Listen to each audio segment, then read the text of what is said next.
So nandun sa ilalim ang pinaka thermostat nya. Ito yung hose. Ito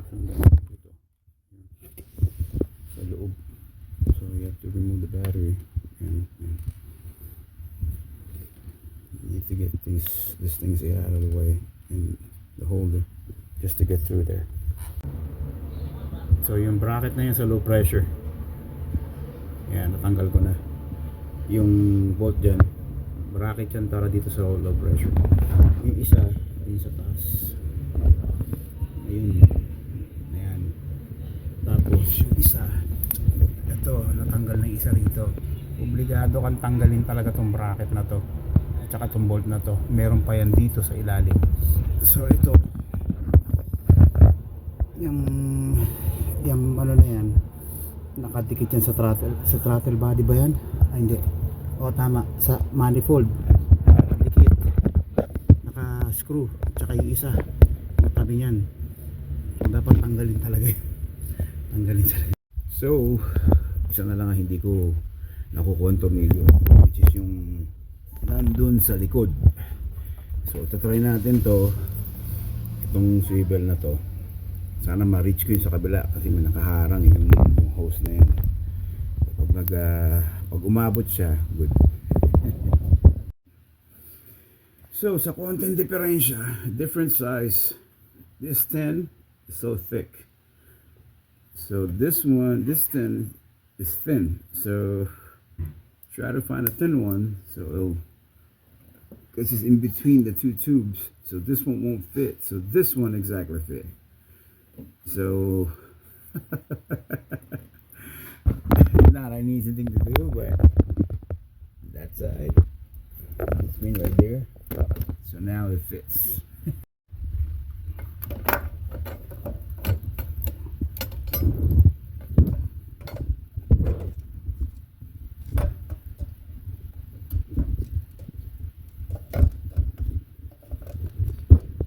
Finally, tagilid na siya. Ayaw na magbukas niyan. Ibig sabihin tagilid na, hindi na nagbubukas. Suppose that mirror one supposed to be in the center. Nakuha. Ay nako, ay talaga. Ito yung bago.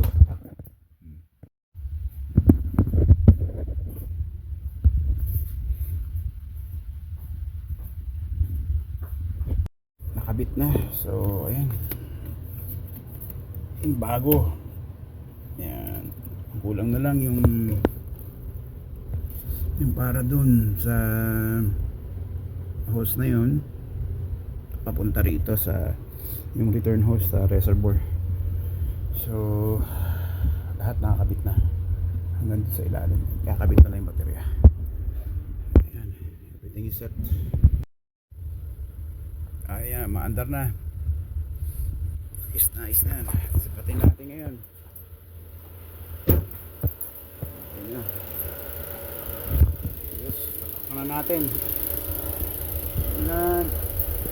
Ito na max. Then natin yung ano,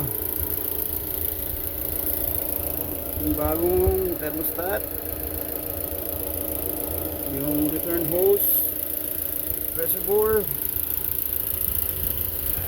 Okay, bago, walang leak. Okay, nasa loob dun. I think we're all set. Yung mga nandun, shiny yung mga residue na ng ano yan, pinag-drain. So yan, ayos. So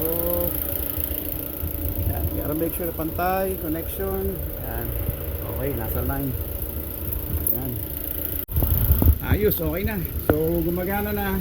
Warm lang natin ng konti. Balik na natin yung cover nya, and then it's ready to use it again.